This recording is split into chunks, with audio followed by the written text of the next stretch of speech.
জিতলাম রে, ভোটত জিতলাম। তাইলে একটা ওয়াশিং মেশিন আনি দাও। এই মুই আর জিতছং নাকি?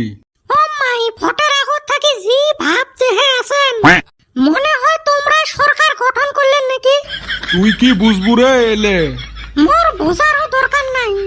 ভোটত চাইয়ে জিতুক না কেনে, সরকার চাইয়ে হোক না কেনে, তোমরা আগত সিমরে আসলেন, এলাও সিমরে আছেন, ভবিষ্যতও সিমরে থাকবেন। আমার কোনো পরিবর্তন না হয়। ই মিছ কথা কইসকে। কয়দিন আগত না 10,000 করি পাইলেন, এইবার আরো 25,000 করি পাইবেন। আরো কি নাগে তোমাক? আচ্ছা, মোর তো একটা কথা মনত নাই, এই 10,000 টাকা যে পালু ওটা কি করলু? কি করছং? মানে তোর বাপের বাড়ি পাঠাছিস? আমার লোক ঈদের টাইমত যে সব বাড়ির খরচ মোট টাকা দিয়ে করলুম, তোমরা যে পিন্দি আছেন জাঙিয়ে গেঞ্জিটা উঠে কাটতে আর সিমরে মানুষ ছাওয়াটাকো একটা কাপড় কিনি না দিল, মুইয়ে দিলুম। কি কাজে যে মৌয়ের চাকর ঠেল দিলুম। উচিত কথা কইলে মৌয়ের চাকর ঠেল দেওয়া হয় না। হেরো তুই না কালকে কলু তোর বলে কানের বেমার। কালকে থাকি কানটা কি বিষেবে লাগছে, ভালা করে কানটা দিয়ে শোনাও বাংলা। চিন্নি কয় কি রে, মনে মনে কথা কং তাই শুনিয়ে পায়। তোমাক আর ওলে কয়া লাভ আছে, 5 পয়সার ওষুধ তো আনি দিবেন নহান। ইনে তুই না টনটনা শোনায় পাইস। খাই কইছে শোনা পাং, মুই কত কষ্ট করি শুনং, মুই হে দিছে পাং। এটেক পাগল কবু না ছাগল কবু, ই বলে কষ্ট করি শুনে। খাওয়ার কথা বলে তাও বিশ্বাস হল হয় যে কষ্ট করি খায়, এমার বলে শুনতেও কষ্ট হয়। মোর বেমার নিয়ে খবরদার তিস্কারি করবেন না। আর খাওয়ার কথা শুনি তো মোর একটা কথা মনত পড়িল, আজকে বাজারত থাকি ব্রয়লার মাংস নিয়ে আসেন তো। গো আব্বা, একটা লেগ পিসও আনিস কিন্তু। আর ওই 100 গ্রাম মাংস আনেন না, মুই কিন্তু আগতে কয়া দিলুম। আরে তোমাক না মুই ঈদের টাইমত পেট ভরে মাংস খোয়ালুম, কয়দিন হইল তাই এহারে তোমার কলজে সয় না। হায় রে সামার মানুষ রে, ঈদ পেরাইবের 1.5 মাসে হয়ে গেল, আরেক ঈদে আসি পাইল। তাহলে তো ভালে হইল, সামনা ঈদতে খান। তুই কি আমাক মাংস খাওয়াবো না পোলিও?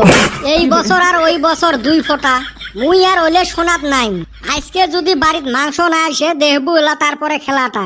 মুইও আজকে বাড়িত মাংস না আসা পর্যন্ত চুলে জ্বলাইবেন না। তোমরা 2 মাইসায় মগ জি জ্বলাইলেন রে। আমরা জ্বলাছি তো, তুই আমাক না খাওয়াইতে জীবনটা তেজপাতা করে ফেলাছিস। পাশে যে রাখছং ওটাই ধন্যবাদ দাও। তোমরা মাংস আনবেন না নাই ওটে কত খোলা খালি। আর কয়টা দিন অপেক্ষা কর, মুই খাসির মাংস খিলেম। ওটে তো ঈদের টাইমত মাংসাই দেবে। ওই তো তখন হাউস মিটি খান। হে বাবা, আজকে মুই তোর সাথে আসং, তুই জানতে হোক আজকে বাড়িত মাংসর ব্যবস্থা করতো। হইবে আম্মা, নো টেনশন। আরো ভালাই হইল, আজকে তাইলে লোকাল মুরগি খামু। চ আমরা যাই। মুই পয়সা না দিলে তোমরা কুতি পান লোকাল মুরগি। হেউ পয়সা না লাগে গো, মুই ব্যবস্থা করি মেলা। গো মা, লেগ পিস 2টা কিন্তু মগ লাগবে। হবে রে, তুই খাইস, তোর বাপও গেলা আজকে মুই নুন দিয়ে ভাত খোয়াই। ই কুটেনি মারি গেল, কুটি এলা পাই আমরা মাংস, আরো বলে লোকাল মাংস। লোকাল মুরগির মাংস মানে এই হারামজাদা মরে মুরগি ধরবে। এ বাবা, ওই কাম না করিস রে ভাই, ওই কাম না করিস। হেরে তুই মোর ওই সর্বনাশ না করিস। তোমাক মুই 50 টাকার ব্রয়লার মাংস আনি দি মেলা, ওই 50 টাকার জন্য এলাই মোর 400 টাকা লস হয়ে যাবে। 50 টাকা হবে না, 100 টাকা আনা লাগবে, আর 2টা লেগ পিস আনা লাগবে। 70 টাকার আনলে না হয়? ওই তো সোজা আঙুলত ঘি না উঠলে আঙুল কিন্তু আমরা বেহরাও করবার পাই। খারে বা যেদিন বাপটা বাঁচি আছে। তারপরে আরো বেশি ভাল ভজন জুটবে। দেখছিস খেসরাটার কোথায় লেগ পিস খাই।